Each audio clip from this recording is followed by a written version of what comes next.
어, 포스터 한 장을 띄워주시면 감사합니다. 칸타티온 찬양대서 부활의 주 찬양하라 라는 칸타타를 준비하였습니다. 이 포스터를 보면 여러분들 어떤 생각이 드십니까? 저는 여기에서 포스터에서 돌 무덤에 돌이 옮겨져 있는 모습이 인상 깊게 느껴졌습니다. 그래서 말씀을 찾아보니 예수님의 부활 소식에 빈 무덤을 항상 소개하고 있다는 것을 알게 되었습니다. 여러분도 알고 계셨나요? 사복음서라고 하는 복음서의 내용을 간략하게 소개해 보면서 소개해 보려고 합니다. 마태복음 우리 28장 6절 말씀에 함께 같이 읽어보도록 하겠습니다. 그가 여기 계시지 않고 그가 말씀하시던 대로 살아나셨느니라. 와서 그가 누우셨던 곳을 보라. 아멘. 마리아들이 무덤을 찾아갔을 때 큰 지진이 일어났고 하늘의 천사가 나타나 돌을 굴려 무덤을 여는 장면이 등장하고 천사가 말하는 장면입니다. 안에 와서 보라라는 것이죠. 이번에 마가복음에는 어떻게 기록되어져 있는지 마가복음 16장 6절 말씀 함께 우리 한번 읽어보도록 하겠습니다. 청년이 이르되 놀라지 말라. 너희가 십자가에 못 박히신 나사렛 예수를 찾는구나. 그가 살아나셨고 여기 계시지 아니하리라. 보라, 그를 두었던 곳이니라.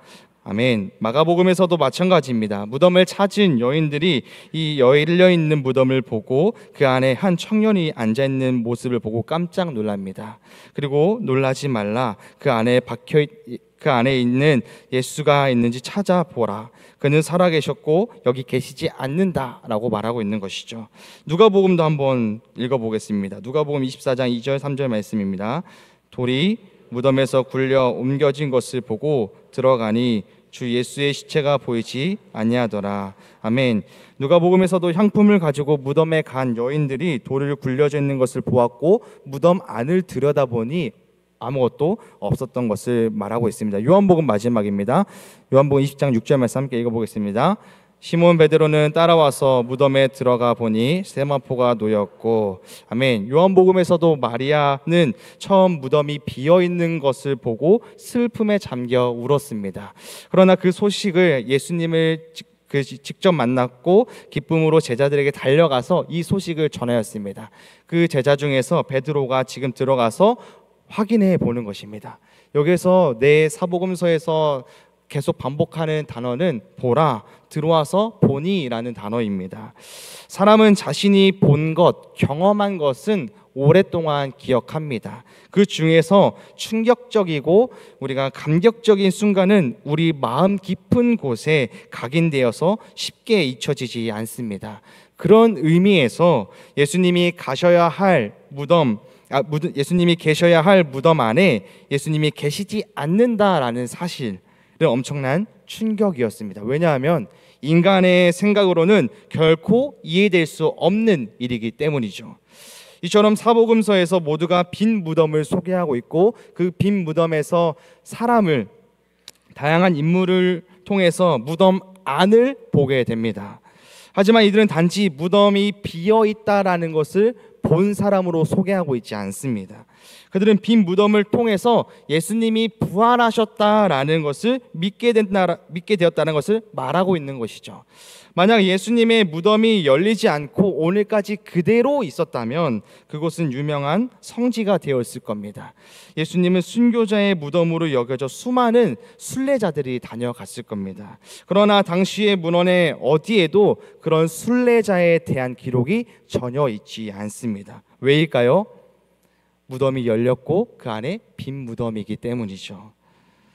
그리고 만약 예수님의 부활이 사실이 아니었다면 초대교회 성도들이 목숨을 걸고 이 부활을 전할 이유가 없었습니다.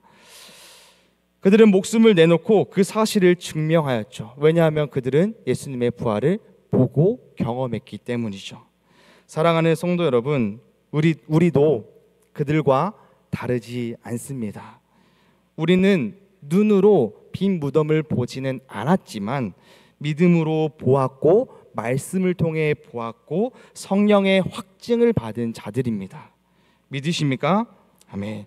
초대교회 고린도 교회 안에서 부활에 대해서 의심하는 자들이 있어서 오늘 본문 말씀 고린도전서 15장에서 부활에 대해서 길게 설명을 합니다. 앞부분에서는 성경에 따라서 예수 그리스도가 죽은 지 사흘 만에 살아나셨고, 또 제자들이 전하는 또 복음에 있어서, 또 증인들에 있어서 자연의 순리에 따라서 빈 무덤을 통해서 부활을 설명하고 있습니다. 이 사람들이 제대로 부활을 잘 이해하고 믿을 수 있게 말이죠. 그리고 오늘 본문이 15장 58절에서 앞에서 말하는 이 모든 진리를 결론 짓는 말씀으로 선포합니다. 우리 다 함께 이 말씀을 읽어보겠습니다. 시작. 그러므로 내 사랑하는 형제들아, 견실하며 흔들리지 말고 항상 주의 일에 더욱 힘쓰는 자들이 되라. 이는 너희의 수고가 주 안에서 헛되지 않은 줄 알미라. 아멘. 여기서 처음 시작하는 단어는 그러므로입니다. 그러므로 이 한 단어는 앞서 말한 부활의 진리를 모두 다 끌어안고 이제 어떻게 살아가야 할지 명령하는 말씀입니다. 그러니까 예수님께서 죽음을 이기시고 부활하셨기 때문에 우리도 부활할 것이기 때문에 이제는 이렇게 살아가라 라고 말하는 것이죠. 첫 번째는 견실하며 흔들리지 말라라고 말합니다.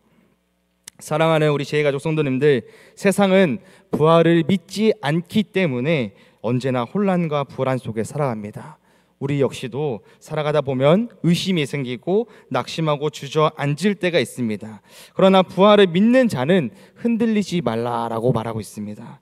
왜 그렇죠? 예수님이 무덤에서 죽음을 이기셨기 때문이죠.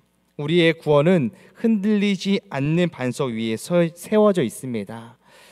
빈 무덤은 단지 놀라운 사건이 아니라 하나님께서 승리를 선언하신 증거입니다. 그러므로 우리도 어떤 상황 속에서도 흔들림 없이 믿음을 붙들고 살아가야 합니다. 두 번째로 우리는 주의 일에 더욱 힘써 살아가야 합니다. 왜 우리는 주의 일을 힘써서 살아가야 할까요? 바울은 말합니다. 너희의 수고가 주 안에서 헛되지 않는다 라고 말이죠. 왜냐하면 부활이 있기 때문입니다. 부활의 사람은 더 이상 자기 자신을 위해서 살지 않습니다. 주님을 위해 살고 주님의 영광을 위해 결정하고 주의 나라를 위해서 살아갑니다. 말과 행동과 삶의 모든 순간 부활을 경험한 자로서, 부활을 믿는 자로서 살아가는 것이죠. 오늘 이렇게 시온 찬양대에서 칸타타를 또 준비하였습니다. 이 모든 것이 주의 일에 힘쓰는 모습 중에 하나입니다. 또한 올 한 해 우리가 교회 표어처럼 복음을 전하는 전도자로서 살아가야 하는 것을 바로 주의 일이라는 것이죠. 기도하고 우리가 하는 모든 일들이 주의 일입니다.